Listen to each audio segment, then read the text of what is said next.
When I met Nancy's father to formally introduce myself for marriage, he looked down on me and suddenly started yelling. "You're a high school graduate, I hear. I won't let my daughter marry a high school graduate." Although I was somewhat prepared, it was still harsh to hear. I thought, what an unfortunate girl Nancy is. At the same time, I wanted to rescue her somehow. "Hey, you high school dropout, get out of here right now," he continued. "Understood, I'll leave," I said, and then called my secretary on the phone. After a while, my secretary entered the room. "Who are you?" Nancy's father asked. "I am Michael, and I turned 62 this year. Unfortunately, I'm still single. It's not that I was never interested in marriage. There were women I thought about marrying in the past, but we never made it to getting married and eventually broke up. Each time, I would dive back into my work, and before I knew it, I had reached this age. To be honest, now I'm more concerned about finishing up my time at the company rather than getting married. The company I'm currently with is performing quite poorly. Identifying the causes of the decline and turning things around is what I consider my final job. I joined this company 2 months ago, and I have finally gotten used to it, but the atmosphere of the company is pretty bad." "Good morning." "Oh, good morning." Her name is Nancy. She works in accounting at the company, and she's been helping me figure out solutions to the poor performance. She must be 32 this year. To me, she's like a daughter, very serious and incredibly helpful. Lately, I can't stop thinking about her. Sometimes she looks incredibly troubled. "What's wrong? Is something the matter?" I asked her. "Oh yeah, I'm fine," she replied. "You can always talk to me about anything." "Thank you." We always have these kinds of exchanges. A few days later, I had to go to another department, and it was late when I returned to accounting. Everyone had left, and the office was empty except for Nancy, who was still there.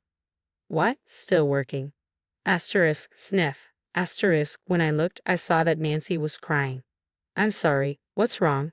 "Well, I might not be much help, but talking about it could make you feel better. Won't you tell me what's going on?" "I shouldn't trouble you with this." "Don't worry about it. It's the least I can do for all the help you've given me at work." With that, Nancy finally opened up. "I'm sorry to worry you. Sometimes I wonder what I'm living for. I'm scared to go home." "Did something happen at home?" When I said that, she began to speak quietly. Her parents were what you'd call toxic. It seems like her entire salary from this job is being siphoned off by her parents, especially Nancy's mother, who seemed quite greedy about money. "This month's paycheck is too small, isn't it? That's all of it. You could increase it by working overtime, right? Children are supposed to make their parents' lives easier. This amount won't ease anything. You're really useless." On payday, she was typically told things like this, and her entire paycheck was taken away. "And the president of this company is my father." What? I had yet to meet the president. I think my father only sees me as a tool of his own. According to her, Nancy's father likes to dominate, and even at 32, he checks her cell phone every day.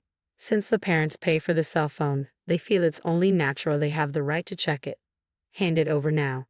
If she refuses to hand over the phone, "If you don't hand it over, I'll cut off your phone," he threatens. Since Nancy's salary is entirely taken by her mother, she couldn't possibly pay the cell phone bill herself. He checks all her contacts in the phone, and if any men's names are saved, they are immediately deleted in a tyrannical fashion. If she comes home late, she's interrogated about where she was, who she was with, and what she was doing. It seems Nancy's father wants to keep her tied to the house. He wants her within his sight and making his life easier. Hearing this, I understood why she was so considerate. It made strange sense to me. I also began to understand why her father had her working in his company. If she's within sight, any men approaching her could be immediately deterred. Then why hasn't he said anything to me? Is it because of my age? Am I not considered a threat? Does he even realize I work at this company? All these questions started floating in my mind. Meanwhile, Nancy continued speaking. "I don't have any freedom. It seems like I've always had to live for my parents." "Has it always been like this since you were little?" "Yes, always. It seems this wasn't something that just started recently." "Useless. I don't need you anymore. I'll throw you away." From a young age, Nancy was raised hearing things like this. Because of that, she did the household chores instead of her mother to feel needed. Nancy's mother can't do housework, and when Nancy tries to clean up, is that some kind of sarcasm? Nancy's mother would start raging if she stopped cleaning, and she'd be scolded for that too. As a child, she was troubled about what to do when her mother was in a bad mood.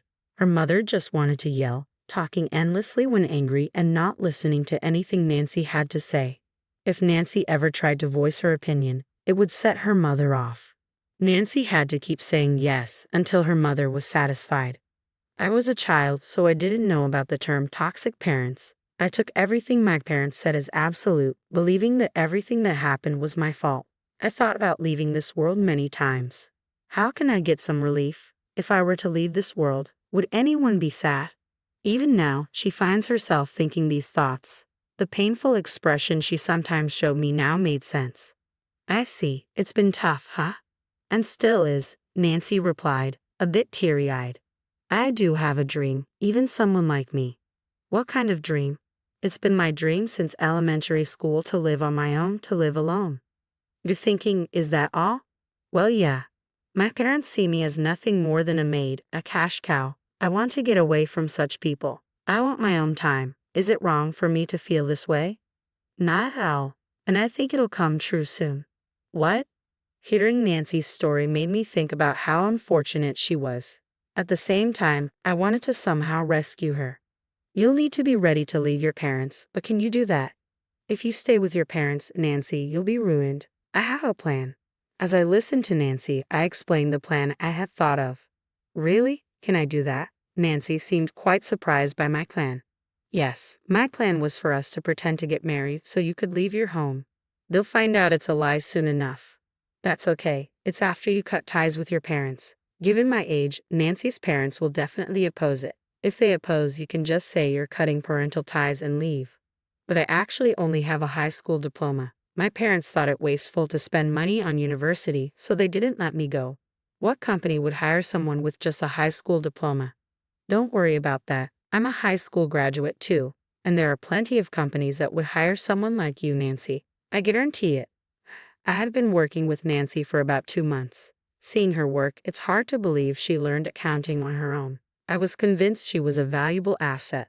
A few days later, the day came to meet Nancy's parents. Nancy had been worried ever since. It's up to you, Nancy. If you're really ready to cut ties with your parents, you'll be fine, I kept reassuring her. Entering Nancy's house, I greeted her parents. Both of Nancy's parents had a brash demeanor, nothing like Nancy. What brings you here today? Her father asked. Yes, I'm considering marrying Nancy. Don't joke with me. As soon as I said that, he began to yell. I've heard about you. You're a high school graduate, I hear. I won't let my daughter marry a high school graduate. Apparently, Nancy had told her father. That was exactly what I had anticipated. Nancy, you're being deceived by this high school dropout, aren't you? And how old are you? I'll be 62 this year. 62? Absolutely not. There's no way I can approve of a 62-year-old high school graduate. You must not be good for much anyway. What's good about a poor-looking man like that? I was somewhat prepared, but it was still harsh to hear. If you won't approve of the marriage, then we'll have to sever our family ties. Nancy, I won't allow you to leave home. You're the high school dropout. Get out of here. Understood. I'm leaving, and I'm taking Nancy with me. Saying that, I called my secretary on the phone. After a while, the secretary came in. Who are you? President, are you back? Oh, President. There's no way this poor-looking high school dropout could be a president. Which company is this? Watch your mouth. Who do you think you're speaking to? It's unbelievable, but you don't know, do you? If you don't know, let me enlighten you. This man is the president of your parent company. There is no room for rudeness. I can understand why they wouldn't recognize me. After all, I only became the president 3 months ago. That's enough. I'm sorry, but could you help Nancy with her luggage? Even the president can be too subtle. You should have just told them straight, Nancy said. So, I'll be taking Nancy with me. Nancy's parents were frozen by the secretary's words. I had forgotten to tell Nancy as well, so she seemed quite surprised. Oh right, your company's performance has been so poor that I had to conduct an internal investigation. I'll decide what to do about it soon. What do you mean, decide what to do? Exactly what I said. What will happen to me? Are you more concerned about yourself than the company and your employees? From what I've seen, you have excellent employees, which surprised me. Despite that, there's no growth in performance. I've concluded that it's because you are too autocratic. You understand what I'm saying, right? Be prepared. That's ridiculous. You? What are you going to do? I don't want this. Can we do something about it? Do something like what? Maybe find a position at a related company? I can't do that as a high school dropout.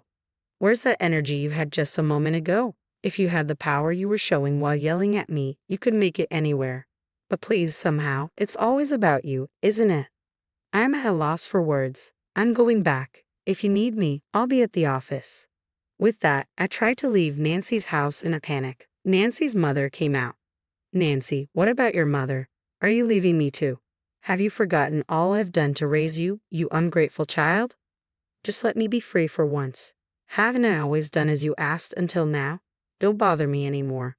What about the money? You'll send money home, right?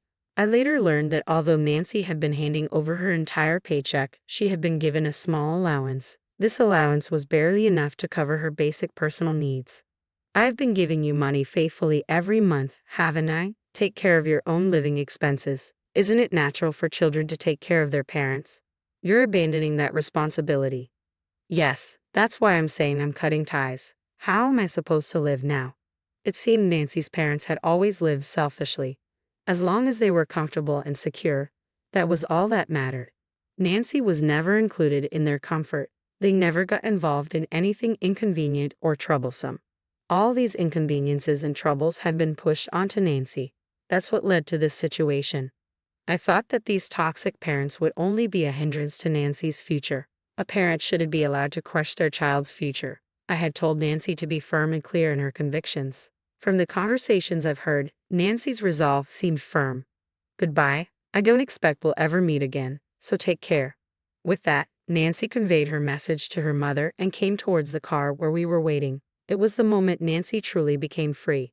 Thank you so much. I feel incredibly relieved. Any regrets? None at all. It was the first time I had seen Nancy smile like that. I felt it was worth enduring the harsh things Nancy's parents had said to me. Even I was hurt by being spoken to like that. Afterward, we headed to the apartment where Nancy would be living. I had already arranged a lease for Nancy's apartment beforehand. I had also prepared a new job for her. Really, thank you for everything. But I was surprised to learn that you, Michael, are the president of the parent company. I wasn't hiding it. There just wasn't a need to bring it up. From now on, you walk your own path in life. If you have troubles, I'm here to help. Saying this, I parted ways with Nancy. A few days later, Nancy's father came to the office. I apologize for my behavior the other day. You can do whatever you like with that girl. Please don't give up on our company, he said. His attitude significantly changed from before. Doesn't he care about his own daughter? I thought about asking, but I refrained. Don't worry about your daughter. I'll support Nancy so she can live the life she desires.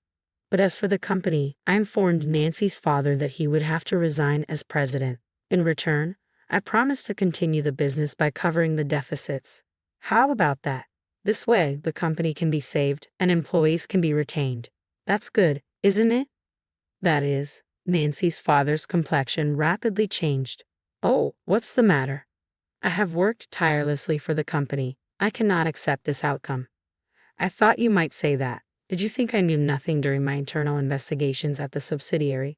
I visited various departments and heard stories about the president. It seems you've been treating the company as your own personal property. The employees aren't here just for you.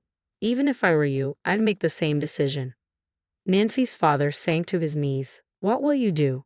It might be best to comply gracefully. Abandoned by your daughter, haven't you reflected a bit? Stop looking down on people and using them.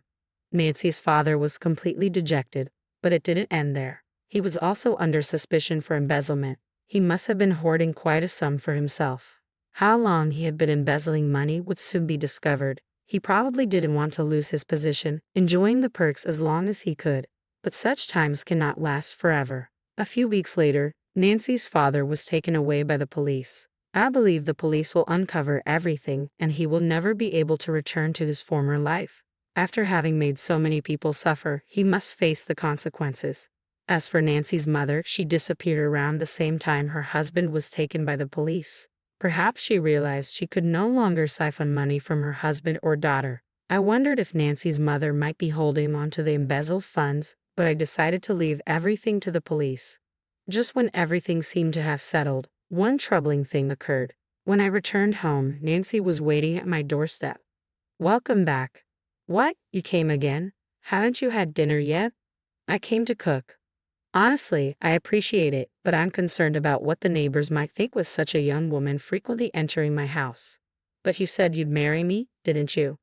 No, that was just a lie to get you out of that situation. What? That's terrible. You played with my feelings.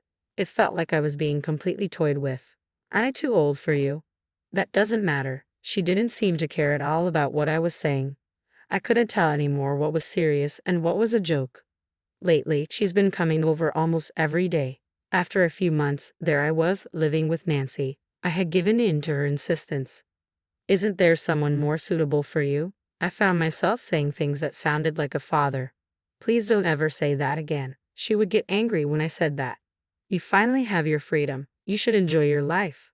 I am enjoying my life. Being with you, Michael, is my choice, she said and continued to take care of me diligently. Does it bother you? No, not really. I am actually quite grateful. But I want you to use your time for yourself. It is for myself. I want you to need me, Michael. Being with you, I feel at peace. When I'm with Nancy, people often think we're father and daughter. Perhaps sensing how I felt, Nancy said, You worry too much about what others think. The world isn't going to make us happy, right? I've decided to seize my own happiness. Honestly, I'm perplexed by Nancy, but I think it's not too bad. I guess this must be happiness, as I'm beginning to feel it.